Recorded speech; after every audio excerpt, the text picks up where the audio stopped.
yang akan dijadikan bekal oleh kita. Sejarah adalah tempat kita untuk kaca. Sejarah adalah tempat kita yang mudah untuk contoh, mengambil benchmark. Kalau kita ingin menjadi orang sukses, Quran mengatakan ada golongan orang-orang yang diumat. Ya, mereka itu adalah para nabi dan rasul, para siddiqin, para syuhada dan sholihin. Mereka banyak. Rasul itu ada 300. Nabi itu ada 124.000. Nah, berapa jumlah siddiqin, berapa jumlah syuhada dan sholihin? Pasti lebih banyak. Mungkin untuk mempelajari semuanya, membaca semuanya, padahal bukankah itu yang kita mintakan setiap hari kepada Allah minimal 17 kali dalam sholat kita. Dalam sholat itu kita meminta kepada Allah agar ditunjukkan kepada jalan yang lurus.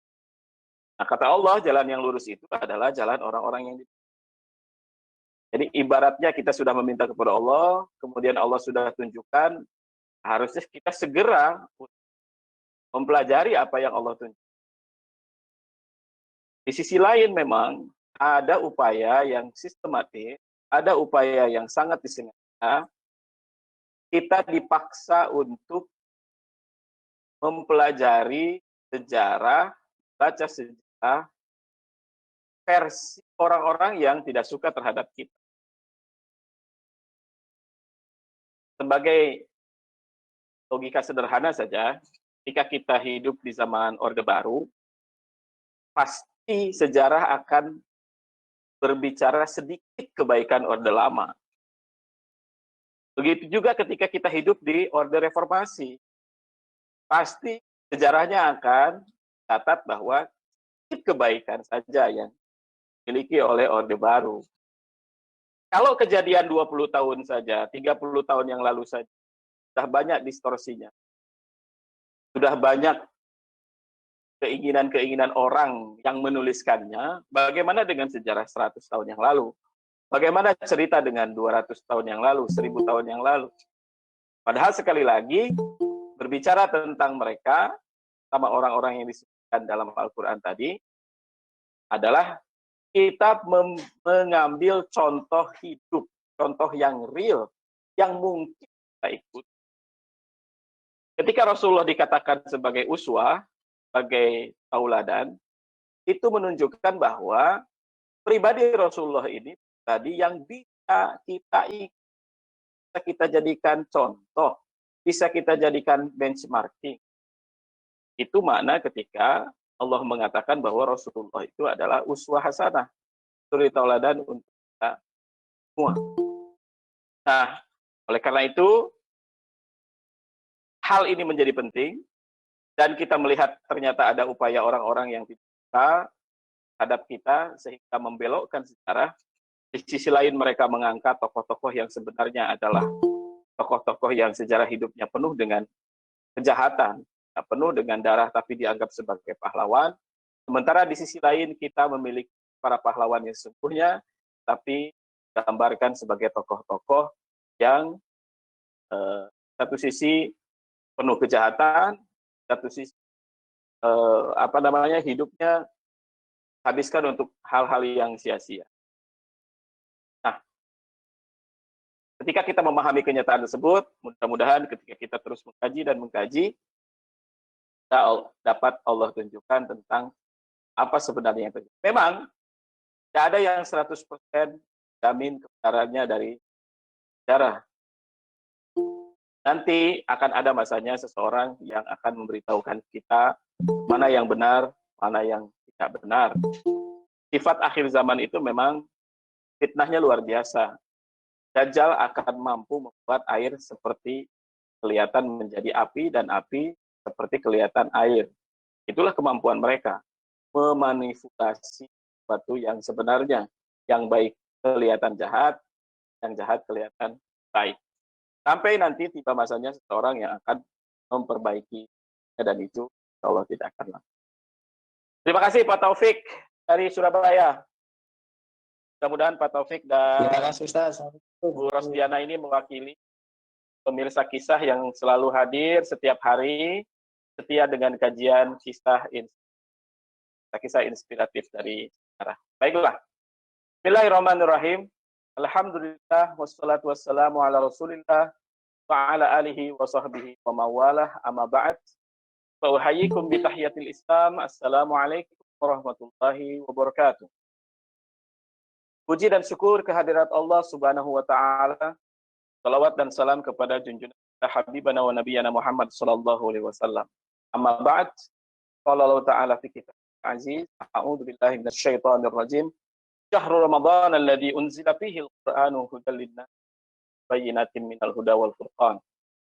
Wa qala alaihi salatu wassalam, ja'akum syahrul Ramadan, syahrul mubarak, tuftahu fi abwabul jannah wa tughlaqu fi abwabul jahim wa tughallu fihi syayatin fihi lailatun khairum min alfi syahr.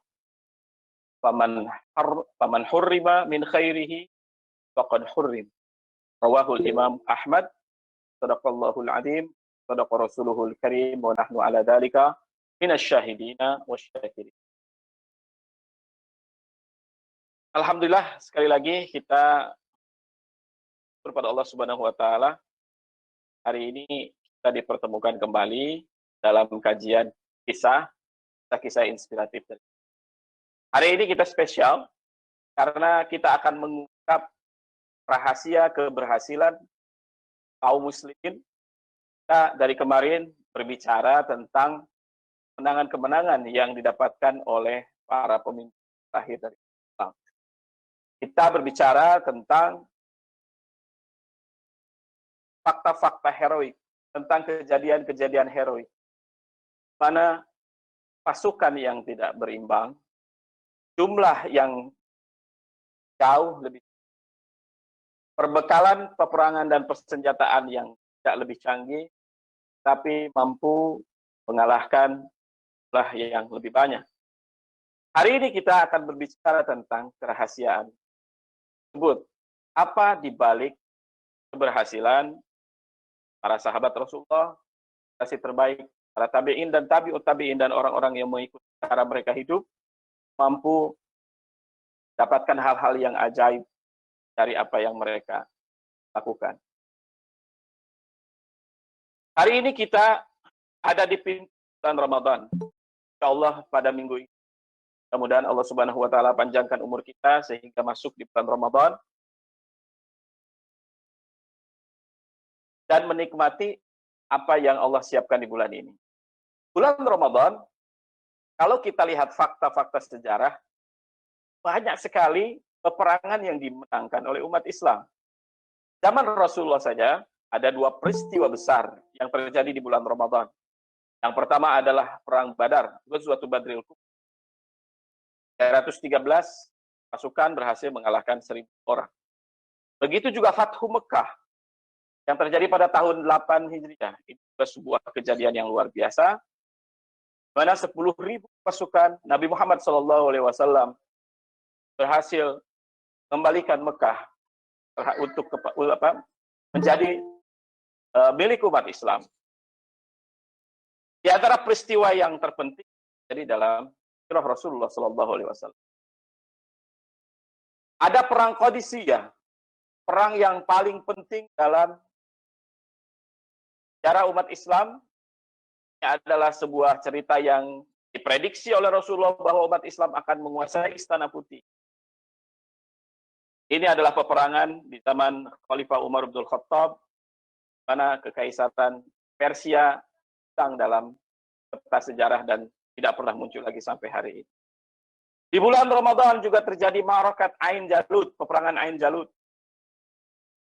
Dominasi bangsa Mongol yang menginvasi seluruh wilayah Asia.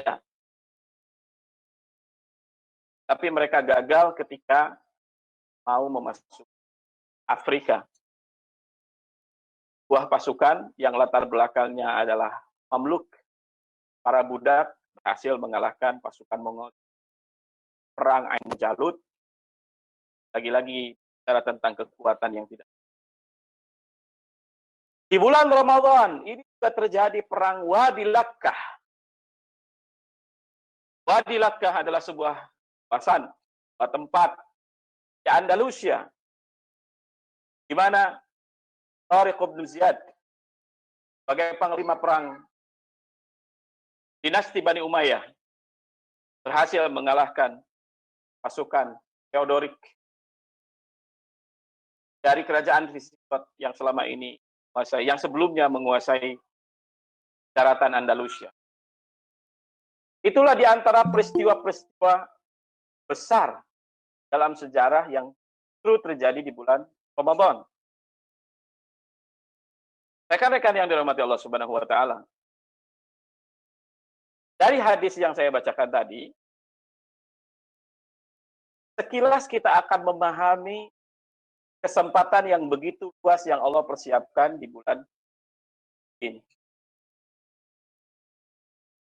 Kemenangan umat Islam tidak pernah lepas dari bantuan Allah. Sebutkan satu kemenangan yang diraih oleh umat Islam yang tidak ada campur tangan Allah. Yang tidak ada pertolongan Allah. Tidak ada. Semuanya menangkan karena Allah membantu umat Islam. Kapan bantuan Allah itu datang? Adalah ketika tidak ada lagi orang yang bermaksiat dalam pasukan. Hanya itu rahasianya. Itulah pesan Rasulullah dalam setiap peperangan. Jangan lakukan maksiat. Itu juga Sayyidina Abu Bakar berpesan ketika berangkatkan pasukannya berperang.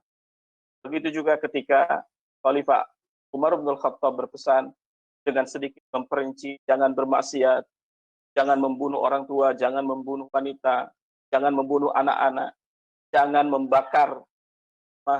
membakar pohon-pohon yang Ketika maksiat tidak ada dalam tubuh manusia, ketika itulah Allah akan membantu dan memenangkan umatnya, akan membantu dan memenangkan umat. Jadi musuh-musuh yang dimiliki oleh umat Islam itu akan mudah sebenarnya ditaklukkan ketika umat Islam mengetahui apa musuh yang paling utama. Ingat, maksiat itu tidak akan terjadi kecuali dua hal. Ada yang penting. Yang pertama adalah gangguan dari setan. Dan ini paling mudah. Manusia paling mudah menyalahkan orang lain termasuk setan. Paling mudah sekali.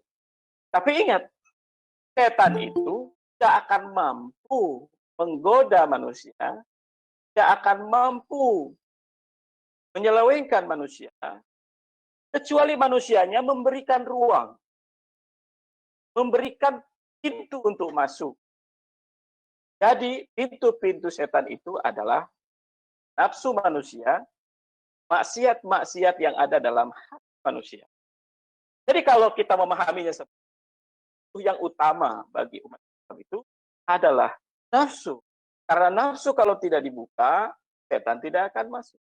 Para ulama seringkali menyatakan bahwa maksiat dalam hati, nafsu itu adalah madakhilus syaitan, tempat masuknya setan.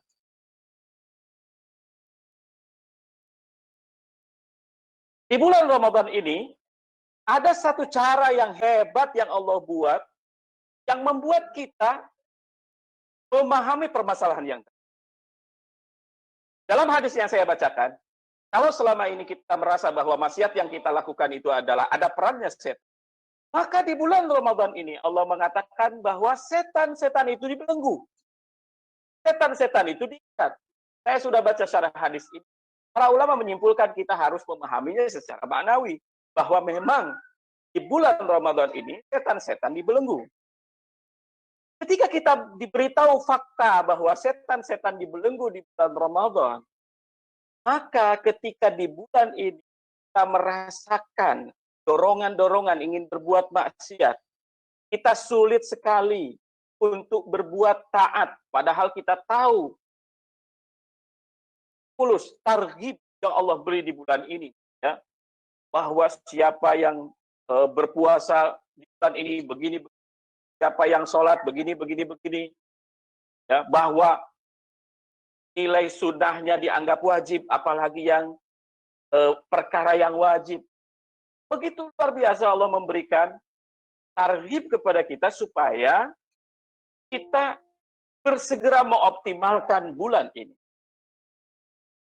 Jadi sekali lagi, kalau kita tidak tertarik untuk berlomba-lomba di bulan ini, justru hati kita masih ada dorongan untuk berbuat jahat, maka ketahuilah bahwa di situ tidak ada perannya setan. Itulah nafsu kita. Sehingga saya menyimpulkan bahwa kalau kita ingin mengenal kualitas umat Islam, kalau kita ingin mengenal kualitas diri kita, maka lihatlah, kacalah kita di bulan ini. Karena sekali lagi, tidak ada peran setan di bulan ini. Semua kejahatan murni nafsu manusia, murni kejahatan manusia. Lalu apa yang Allah lakukan di bulan ini? Pertama, kita diminta oleh Allah Subhanahu wa taala untuk berpuasa, menahan diri. Kurang-kurangnya orang yang menahan diri tidak makan dan tidak minum itu fisiknya lemah. Kalau kita merasakan bahwa nafsu kita ini masih kuat sekali dorongannya pada kejahatan, maka Allah buat lemah fisik kita hari. Keinginan untuk berbuat jahat ada, tetapi fisik kita mendukung. Inilah cara Allah Subhanahu wa taala untuk mendidik kita pertama kali di bulan. Kita dilatih untuk menahan diri. Allah perintahkan bukan saja menahan diri dari lapar dan dahaga. Allah minta kita menahan diri dari perbuatan yang sia-sia, berkata yang tidak baik.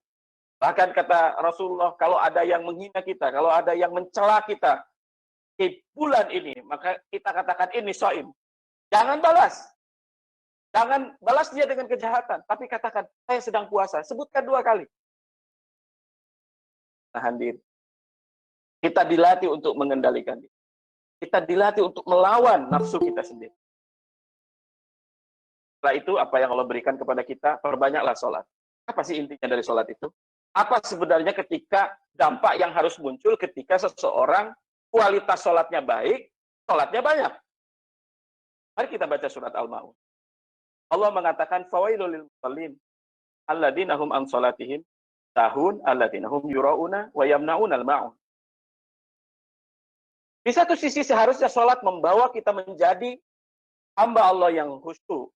Tetapi jika tidak dilakukan dengan benar, menurut surat Al-Ma'un, bahwa orang-orang yang sholat itu walaupun banyak sholatnya, dia celaka. Kenapa? Dia tertipu dengan sholat. Kenapa dia tertipu? Pertama, riya. Yang kedua, ya, pelit. Yamna'unal ma'un. Pelit dan riya adalah penyakit hati. Adalah masalah nafsu manusia. Seharusnya sholat makin perbaiki hubungan manusia dengan Allah Subhanahu wa taala. Ketika hubungan manusia baik dengan Allah, mana mungkin manusia mampu menipu Allah Subhanahu wa taala. Riya itu kan upaya menipu Allah. Kita beribadah seolah-olah ini karena Allah, tapi ternyata untuk selain Allah Subhanahu wa taala. Ini yang disebut dengan riya. Dan riya ini kata Rasulullah adalah syirik kecil. Bukan dosa kecil. Dosanya besar, tapi kecil karena tidak terasa, karena halus. Masuk ke dalam hati manusia ini lawannya ikhlas. Masuk ke dalam hati manusia lebih senyap dari suara langkah semut. Saking tidak. Orang yang banyak sholat seharusnya makin baik secara sosial. Tidak bermasalah secara sosial. Dia seharusnya makin diterima.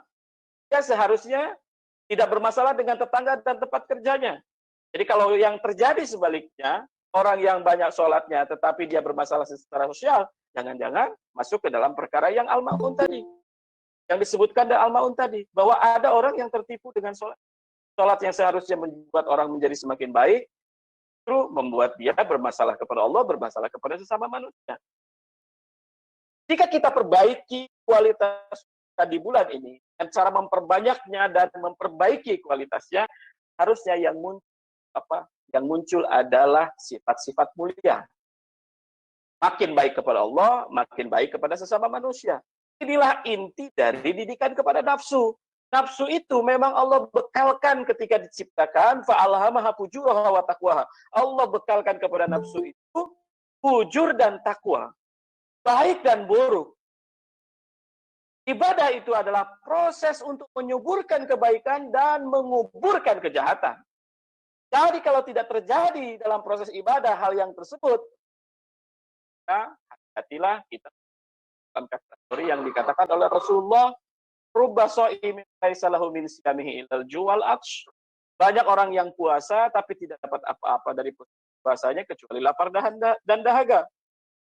Wa rubba qa'imin laisa lahu min qiyamihi. Banyak orang yang rajin bangun malam tapi tidak dapat apa-apa dari bangun malamnya itu kecuali rasa capek dan kurang tidur. Ibadah hanya menjadi sebuah ritual yang dilakukan secara berulang-ulang, tidak berbekas di hati, tidak memberikan dampak perubahan pada pribadi. Sholat perbanyak di bulan ini seharusnya kita menjadi manusia yang lebih baik. Sholat itu membakar mazmumah. Sholat itu bakar sifat-sifat buruk dalam hati. Ketika sholat tidak cukup, untuk memperbaiki kita dengan cara hancurkan sifat-sifat buruk itu, Allah siapkan yang lain. Banyak sodakoh, banyak zakat, bahkan ditutup ibadah Ramadan ini dengan zakat. Apa hakikatnya zakat? Zakat itu mensucikan hati. Zakat itu mensucikan. Jika hati kita masih busuk, jika hati kita masih kotor, padahal sudah puasa, sudah sholat, tidak ada zakat. Cara dari Allah untuk hati manusia. Tidak cukup dengan zakat. Perbanyaklah wirid, perbanyaklah zikir, perbanyaklah baca Quran di bulan ini. Untuk apa? Untuk melembutkan hati. Coba lihat. Hebatnya Allah mempersiapkan bulan ini, khusus diperuntukkan pada kita. 1 bulan dari seluruh 12 bulan yang ada, Allah siapkan perangkat terbaik untuk membuat kita menjadi manusia yang paripurna. Pertama, kenalilah diri. Kedua, dilemahkan dengan. Ketiga, diperbaiki dengan sholat. Keempat, ikan dengan zakat. Kelima, dilembutkan.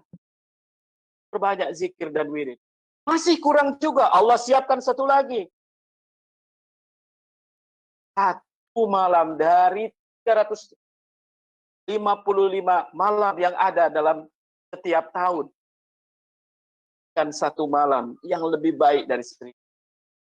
Mintalah apa saja di saat itu. Lakukanlah ibadah yang optimal kita lakukan di saat itu. Siapa yang bertepatan, doanya sesuai dengan waktu mustajab, maka Allah akan kabul. Jadi, apalagi yang tidak Allah sediakan di bulan. Maka tidak heran jika ibadah ini bermuara kepada takwa. Dan khususnya puasa ini, Allah sampaikan ketika mewajibkannya terhadap umat Islam, barangnya adalah sifat-sifat baik yang harus kita dapatkan dari perangkat bulan Ramadan ini adalah karakter orang bertakwa. Karakter orang bertakwa intinya itu ada 5. Ada sabar, ada syukur, ada ridha, ada ikhlas, ada adil. Jadi kalau puasa kita tidak membuat kita makin sabar, tidak makin bersyukur, tidak semakin ridha, tidak semakin ikhlas dan adil, berarti puasa kita tidak sampai seperti yang diinginkan Allah Subhanahu wa taala. Seharusnya minimal kita mendapatkan sifat sabar di dunia. Kalau kita tidak sampai kepada orang bertakwa, minimal kita mendapatkan sifat-sifat orang bertakwa. Tapi coba kita ukur. Jangan sampai kepada adil, sifat yang paling sulit yang bisa didapatkan oleh orang bertakwa. Itu pun belum sampai pada takwa, baru dekat kepada takwa. Sifat sabar saja. Sabar itu adalah seorang mukmin boleh saja merasakan sulitnya. Hari ini kita sedang mendapatkan ujian. Semua manusia mendapatkan ujian yang berat hari ini. Orang mukmin yang punya sifat sabar, ketika diuji Allah Subhanahu wa taala, maka ujiannya tidak akan kelihatan di wajah. Sifat sabar. Manusia yang paling berat ujiannya di dunia ini siapa? Rasulullah. disebut sebagai ulul azmi, top nomor satunya, artinya ujiannya paling besar. Tapi apa yang kita dapatkan dari cerita para sahabat tentang Rasulullah? Para sahabat mengatakan, kami mau menemui Rasulullah, segudang masalah sudah kami siapkan, ingin laporkan kepada Rasulullah. Ternyata baru melihat wajahnya saja, sebagian permasalahan sudah selesai. Artinya apa? Apa yang dinamakan oleh Rasulullah? Apa yang dilihatkan, diperlihatkan, dinampakkan oleh Rasulullah? Wajah yang tidak kelihatan sedang mendapatkan ujian yang besar. Padahal dia adalah manusia yang paling besar ujiannya. Jadi kalau hari ini kita masih mengatakan, mau ketemu siapa? Ketemu fulan bin fulan. Oh, jangan ketemu. Kelihatan lagi ada masalah. Masih jauh dari sifat sabar. Orang yang sabar itu boleh menderita hatinya dengan ujian, tapi wajahnya tidak bahwa dia sedang ada. Jadi kalau sifat sabar aja seperti itu, sulitnya bagaimana dengan syukur? Bagaimana dengan ridha? Bagaimana dengan adil? Bagaimana dengan ikhlas? Lebih susah dari itu. Padahal sekali lagi itu baru sifat-sifat yang bertakwa. Belum sampai kepada takwa. Yang mana puasa itu dan seluruh ibadah, muaranya, ujungnya, harapan Allah Subhanahu wa Ta'ala adalah ketika takwa. Hadirin sekalian, dirahmati Allah Subhanahu wa Ta'ala, inilah rahasianya kenapa umat Islam menang dengan jumlahnya yang sedikit, dengan pasukannya yang tidak lebih banyak, dengan persenjataannya yang tidak lebih canggih. Ketika umat Islam selesai dengan musuh utamanya, ketika umat Islam berhasil mengalahkan musuh utamanya, ketika setan tidak mampu untuk mengganggunya. Ingat, siapa Umar sebelum Islam? Tapi ketika dididik oleh Allah, setan itu jangankan mengganggu, berpapasan saja tidak berani. Idza salaka Umar fi fajjin salaka syaitanu fi fajjin akhar. Kalau Umar sudah masuk ke dalam satu jalan, maka setan akan memilih jalan yang lain, tidak berani berpapasan dengan. Itulah tarbiyah Rasulullah. Membuat seseorang seperti Umar berubah, ya setan pun tidak berani mengganggunya. Setan pun tidak berani menggodanya. Inilah tarbiyah Rasulullah memang. Tarbiyah yang terbaik, dan mudah-mudahan walaupun kita tidak bertemu dengannya, walaupun kita tidak ditakdirkan hidup bersamanya, tapi kita mendapatkan pelajaran-pelajaran yang sama. Karena Rasulullah itu adalah Rasul akhir zaman, mana setiap zaman, setiap masa Rasulullah kan pesan-pesan khusus kepada orang-orang yang hidup zaman dan era tersebut. Jadi sekali lagi, mari kita optimalkan bulan Ramadan ini. Mari kita maksimalkan. Grab the grip. Ibarat ada sebuah momen yang luar biasa. Mari kita perhatikan, mari kita siapkan, mari kita gunakan, mari kita ambil secara maksimal. Karena ini momen yang tidak berulang. Karena ini momen yang hanya sekali setiap tahun. Tahun ini beda dengan tahun kemarin. Dan belum tentu kita mendapatkan di tahun depan. Terima kasih atas perhatiannya. Sekali lagi, inilah rahasia apa umat Islam memenangkan persaingan walaupun jumlahnya lebih sedikit. Terima kasih. Wassalamualaikum warahmatullahi wabarakatuh.